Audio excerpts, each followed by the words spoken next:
पिछले क्लास में हम लोगों ने देखा था कि लाइट रिएक्शन के दौरान जो हमारा प्रोडक्ट बनता है एटीपी और एनएडीपीएच और ऑक्सीजन ऑक्सीजन क्लोरोप्लास्ट से बाहर निकल के सेल से बाहर निकल के एटमॉस्फेयर में चला जाता है।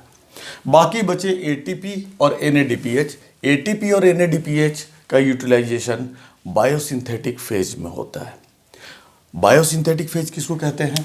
तो हम लोग यहाँ देख सकते हैं ATP and NADPH are used in biosynthetic phase. ये बायोसिंथेटिक फेज क्या होते हैं? तो बायोसिंथेटिक फेज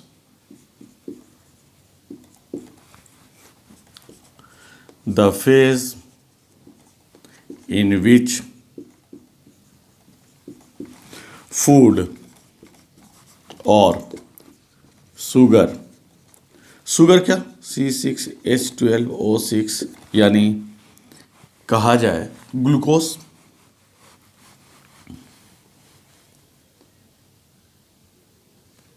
और ग्लूकोज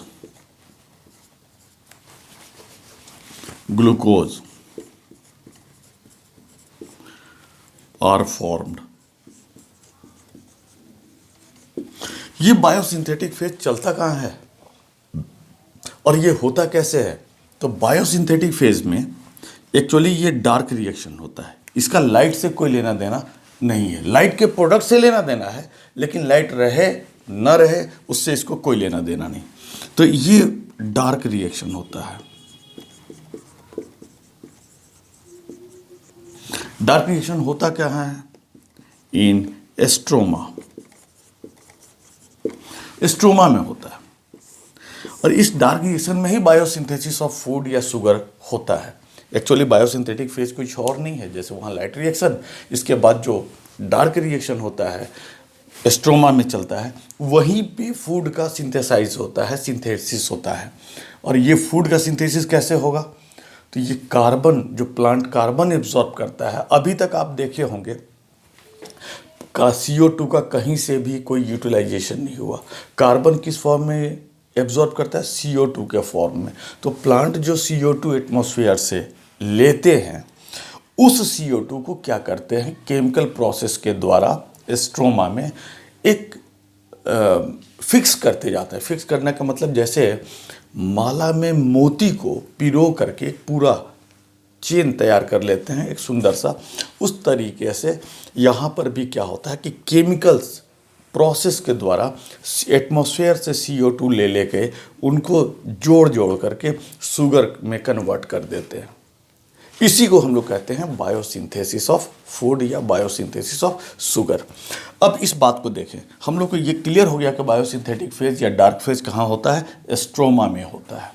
ठीक है, अब हम लोग नेक्स्ट देखें कि ये होता कैसे है और उसी के दौरान ये एटीपी और एनएडीपीएच का क्या होता है? यूटिलाइजेशन होता है। यही पे ये मेन, क्योंकि ये एनर्जी इनमें स्टोर होता है और एनर्जी के बिना बायोसिंथेसिस ऑफ फूड हो ही नहीं सकता। तो अब हम लोग आगे देखते हैं ये जो बायोसिंथेसिस होता है, बायोसिंथेटिक फेज होता है, वो कितने तरीके के? तो एक्चुअली देखिए, पूरा नेचर में दो तरीके के प्लांट मेनली पाए जाते हैं। जो हायर प्लांट्स हैं दो तरीके के पाए जाते हैं। एक जिनमें कि फिक्सेशन ऑफ CO2, फिक्सेशन की बात हम कहें, वो जो एब्जॉर्ब होकर के CO2 कंबाइंड होता है और CO2 कंबाइंड होकर के फूड का या शुगर का फॉर्मेशन करता है, उसी को हम लोग कहते हैं CO2 फिक्सेशन। इसी को हम लोग CO2 फिक्सेशन के द्वारा ही बायोसिंथेसिस ऑफ फूड होता है। तो हम लोग देखें, मतलब biosynthesis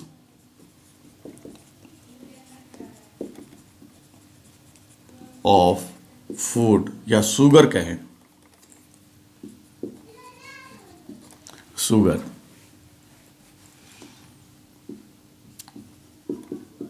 takes place by CO2 fixation.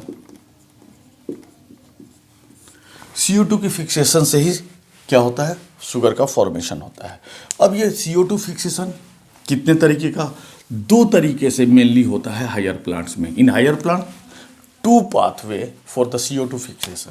अब हम आते हैं CO2 फिक्सेशन में। CO2 फिक्सेशन दो तरीके से होता है। एक पाथवे होता है जिसको कहते हैं C3 पाथवे, दूसरा होता है C4 पाथवे। C3 पाथवे क्या होता है,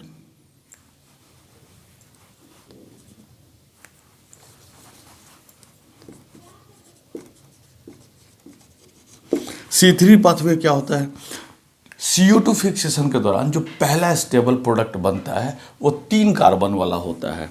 the first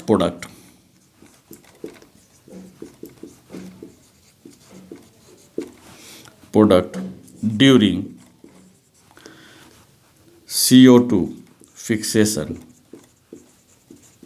is 3 carbon compound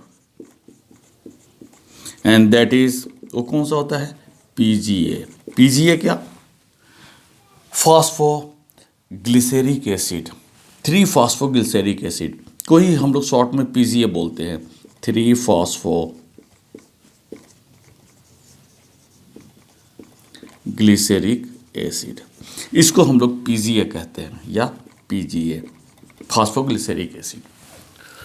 दूसरा, ये बात हम लोग समझ गए, मैंने पहला जो स्टेबल प्रोडक्ट होगा 3 carbon compound during the first C3 pathway में क्या होता है, the first product during the CO2 fixation, first stable product कहें तो ज़्यादा बेहतर है। फर्स्ट स्टेबल प्रोडक्ट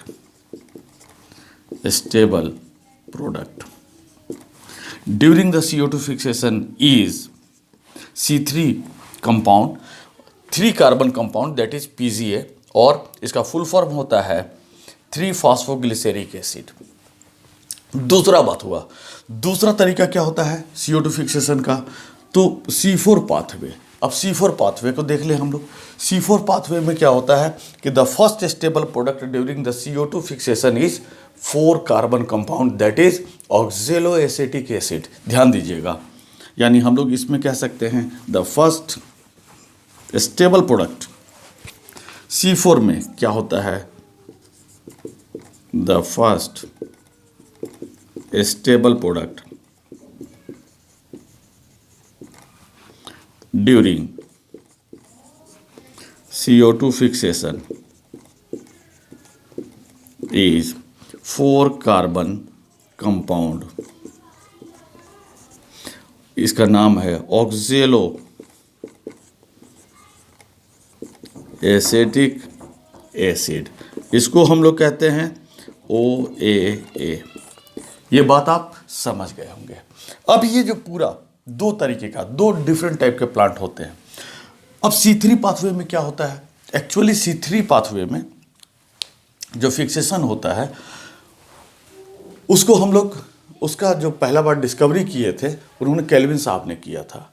और ये केल्विन साहब जो है इन्होंने एक बताया था कि किस तरीके से CO2 फिक्सेशन होता है, जिसको कि हम लोग केल्विन साइकिल में देखते हैं। केल्विन साइकिल पूरा जो होता है वो 3 स्टेप में बटा होता है। C3 पाथवे को ही हम लोग केल्विन साइकिल बोलते हैं।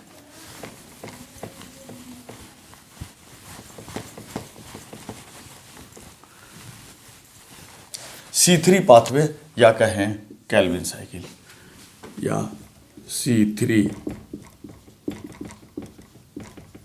पाथवे।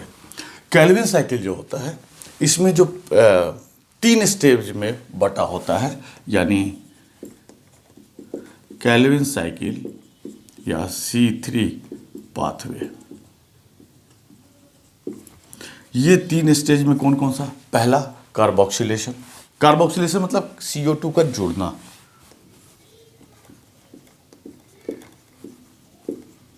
दूसरा रिडक्शन मतलब रिड्यूस होना, जिसमें कंपाउंड रिड्यूस होता है। तीसरा रीजनरेशन। अब हम देखते हैं केल्विन साइकिल में क्या क्या होता है। देखिए यहाँ पे जो पहला केल्विन साइकिल जो स्ट्रोमा में होता है, तो स्ट्रोमा में एक कंपाउंड पहले से मौजूद होता है, राइबुलोज 1,5 बाइफॉस्फेट। ये राइबुलोज जो होता है 5 कार्बन वाले कंपाउंड होते हैं, इसको शॉर्ट में RUBP बोलते हैं। जब आपके एग्जामिनेशन के पॉइंट ऑफ व्यू से आपको ये याद रखना है तो उस समय आप क्या कीजिएगा, ये पूरा साइकिल याद कर लीजिएगा। इसको लिटरेचर के फॉर्म में आप आराम से लिख सकते हैं, बट इसको एक्सप्लेन बहुत आराम से आप कर सकते हैं। जो ऑलरेडी पहले से मौजूद होता है RUBP, राइबुलोज 1,5 बाइफॉस्फेट, ये 5 कार्बन वाला कंपाउंड होता है। एटमॉस्फेयर से CO2 और मीडियम से वाटर, ये लेके ये दोनों क्या होते हैं, इस RUBP या राइबुलोज 1,5 बाइफॉस्फेट से कंबाइन होते हैं। किसके प्रेजेंस में? कंबाइन आसानी से नहीं होते, इनके लिए भी एक एंजाइम की जरूरत पड़ती है, और वो एंजाइम होता है RUBP carboxylase oxygenase enzyme. Actually देखिए यहाँ पर कार्बोक्सिलेशन हो रहा है, तो आपको लगेगा कि सर कार्बोक्सिलेज एंजाइम ही RUBP कार्बोक्सिलेज एंजाइम बोल देते, काम चल जाता। ये एंजाइम की विशेषता होती है, बाद में आपको पता चलेगा। इस एंजाइम की विशेषता होती है कि CO2 को भी इससे कंबाइन करा सकता है और ऑक्सीजन से भी इसको कंबाइन करा सकता है। हालांकि यहाँ पे CO2 ही होता है और CO2 से कंबाइन करने की कैपेसिटी इसकी ज़्यादा होती है। तो ये क्या करता है कि RUBP और CO2 और वाटर ये कंबाइन होते, CO2 और वाटर, ऐसा कहें कि CO2 और वाटर ये दोनों RUBP से कंबाइन होते हैं। किसके प्रेजेंस में? RUBP कार्बोक्सिलेज ऑक्सीजनेज एंजाइम के प्रेजेंस में, जिसको कि हम लोग रूबिस्को कहते हैं। लिखने का तरीका आप देख लीजिए, यहाँ पर ये कंबाइन होते हैं तो 5 कार्बन पहले से, 1 कार्बन CO2 से, ये मिला के टोटल 6 कार्बन वाले 6 कार्बन हो जाता है। और इस प्रोसेस को पूरे को हम लोग कहते हैं कार्बोक्सिलेशन। ये 6 कार्बन वाला कंपाउंड कोई सिंगल मोलेकुल नहीं बनता, तुरंत ये क्या करता है 6 कार्बन में 3-3 कार्बन वाले 2 मोलेकुल ऑफ कंपाउंड बनते हैं। तो ये देखिए ना, 3-फॉस्फोग्लिसरेट, ये 3 कार्बन वाले कंपाउंड हैं, 2 मोलेकुल इसके बनते हैं, यानी 2 मोलेकुल्स ऑफ 3 कार्बन कंपाउंड। तो देखिए 1 मोलेकुल में 3 कार्बन, तो 2 मोलेकुल में 6 कार्बन, तो 6 कार्बन का हिसाब किताब यहाँ पे आ गया। क्लियर है? इस प्रोसेस को हम लोग कहते हैं कार्बोक्सिलेशन।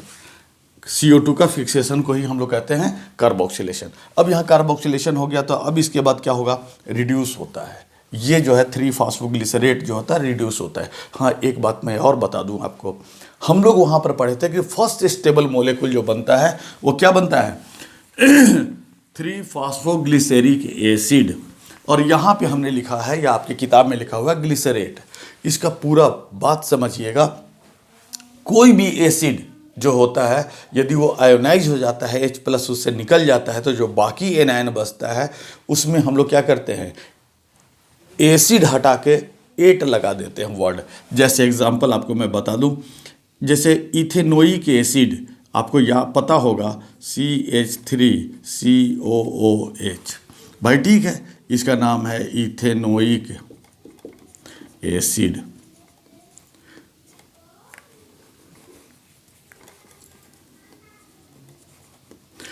इसमें से यदि आप एक H+ हटा देते हैं तो क्या बचेगा, CH3COO- plus H+ ion. H+ ion हट गया तो यहाँ निगेटिव चार्ज बच गया, इसको हम लोग कहते हैं इथेनोएट। पूरा प्रोसेस में क्या हुआ, ओइक एसिड हट गया और ATE, समझ गए, इथेनोएट मतलब यहाँ पे नोएट बने ATE, ये हटा, ये और ये हट गया, ओइक एसिड हट गया और ATE ये जुड़ गया, तो इथेनोइक एसिड से इथेनोएट ये कहलाने लगा। उसी तरीके से 3-फॉस्फोग्लिसरिक एसिड से H+ आयन हट जाता है तो इसको हम लोग 3-फॉस्फोग्लिसरेट बोलते हैं। कोई बहुत बड़ी बात नहीं है। और कोई भी एसिड एक्वस सॉल्यूशन में आयोनाइज होना चाहता है, आयंस के फॉर्म में ही रहना चाहता है, यानी ये दोनों टूट जाना चाहते हैं, तो इसका भी एसिडिक ग्रुप जो होगा वो टूट के आयनिक फॉर्म में रहता है, इसीलिए इसको 3-फॉस्फोग्लिसरेट बोलते हैं। कोई बहुत बड़ी बात नहीं है, कंफ्यूज होने की कोई ज़रूरत नहीं है। अब ये 3-फॉस्फोग्लिसरेट क्या होगा, ये रिड्यूस होता है, रिडक्शन प्रोसेस में जाता है। और रिडक्शन कोई मुफ्त में नहीं होता, ये 2 मॉलिक्यूल ATP और 2 मॉलिक्यूल NADPH ये दोनों मिल करके इसको रिड्यूस करते हैं। तो यहाँ पे 2 ATP और 2 NADPH का खर्च होता है। ये कहाँ से आता है, उसी लाइट रिएक्शन से आता है। ये रिड्यूस होकर के किस में कन्वर्ट हो जाता है, ट्रायोज फॉस्फेट में। समझ गए, ये ट्रायोज फॉस्फेट में कन्वर्ट हो जाता है। अब ये ATP किस में कन्वर्ट होता है, तो ATP ADP में कन्वर्ट होता है, और NADPH जो है वो NADP प्लस में कन्वर्ट होता है। अब इसके बाद ट्रायोज क्या करेगा, ये ट्रायोज जो है फिर से अभी तक ये फिर से ये ट्रायोज क्या करेगा, रीजनरेट करेगा अपने आप को RUBP में, राइबोलोज 1,5 बाईफॉस्फेट में फिर से ये बदलना चाहेगा। और ये भी मुफ्त में नहीं बदलता, ये क्या होता है, ATP के खर्च से बदलता है। ATP एक मोलेकुल ATP का खर्च होता है, और ये ADP और फॉस्फेट आयन में कन्वर्ट होता है। तो फिर से ये जनरेट हो जाता है RUBP में, यानी फिर से ये कन्वर्ट हो जाता है RUBP में। ये पूरा प्रोसेस चलता रहता है। अब है ग्लूकोज कहाँ बनता है, ट्रायोज में से, ट्रायोज फॉस्फेट में से ही क्या होता है, एक एक करके CO2 निकल के कंबाइंड होते जाते हैं, और हो के 6 कार्बन वाले कंपाउंड बनाता है, जो कि ग्लूकोज कहलाता है। पहला शुगर जो होता है ग्लूकोज होता है। ये ग्लूकोज का फॉर्मेशन हुआ। अब आप कहेंगे क्या कि सर कार्बन तो एक मोलेकुल लिया था, ये 6 मतलब एक ही कार्बन यहाँ पे जुड़ा है, फिर से RUBP बन गया, यानी कि जुड़ने के लिए तो एक ही कार्बन जुड़ा है, तो फिर 6 कार्बन कहाँ से बन गया।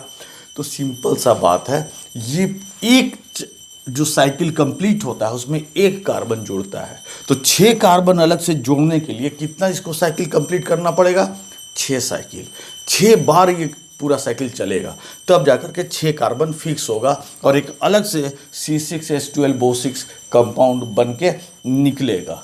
यहाँ तक में हमको लगता है आपको कोई दिक्कत नहीं होनी चाहिए। आप पहला बार ऐसे समझ लीजिए ना, पूरा केल्विन साइकिल में एक बार ये पूरा साइकिल कंप्लीट होता है, मतलब डिफरेंट कंपाउंड से डिफरेंट प्रोसेस से होता हुआ फिर से RUBP में कन्वर्ट होता है। तो एक कार्बन इससे जुड़ता है, और वो निकलता कहाँ से है, जुड़ के निकलता कहाँ जाता है, ट्रायोज फॉस्फेट से निकलता जाता है। अब एक सिंपल सा बात, एक बार ये एक साइकिल चलता है तो एक CO2 फिक्स होता है। तो 6 CO2 को फिक्स करने के लिए, यानी 6 कार्बन वाले शुगर को बनाने के लिए इसको 6 चक्र चलना होगा, 6 टर्न इसको कंप्लीट करना होगा। और एक टर्न में क्या क्या खर्च होते हैं, तो इस बात को भी देख लें। एक टर्न में क्या होता है कि ये आपके NCERT में भी बड़े आराम से दिया हुआ है, बड़ा स्पष्ट दिया हुआ है वहाँ पर, इन और आउट, इन और आउट। भाई सिंपल सा बात, एक राउंड में कितना ATP, तो 2 ATP और एक ये 3 ATP, ठीक है। तो आप ATP के 3 होता है एक राउंड में, NADP कितना, 2 NADPH खर्च होता है, ये भी बहुत बढ़िया बात। और CO2 कितना खर्च होता है, 1। तो पर राउंड 1 CO2, 3 ATP और 2 NADPH खर्च होता है। तो 6 राउंड में कितना खर्च होगा, तो देखिए एक राउंड में CO2 की बात करें हम तो 6 × CO2, ये बात होता है C6H12O6 शुगर बनता है। दूसरा बात 6 × 3 ATP, ये कन्वर्ट होता है 18 ADP में, और 6 × 2 NADPH, ये कन्वर्ट होता है 12 NADP+। ये पूरा का पूरा हमको हिसाब किताब है कि कहाँ क्या लगा और क्या निकला, समझ गए बात। और इस तरीके से यहाँ पे शुगर का फॉर्मेशन होता है। यहाँ तक में तो कोई दिक्कत नहीं होगा, समझ गए होंगे आप। तो ये हमारा था केल्विन साइकिल। केल्विन साइकिल अब ये आपका कंप्लीट हुआ। कहीं कोई दिक्कत हो आप हमसे डिस्कस कर सकते हैं, ठीक है। चलिए, ओके।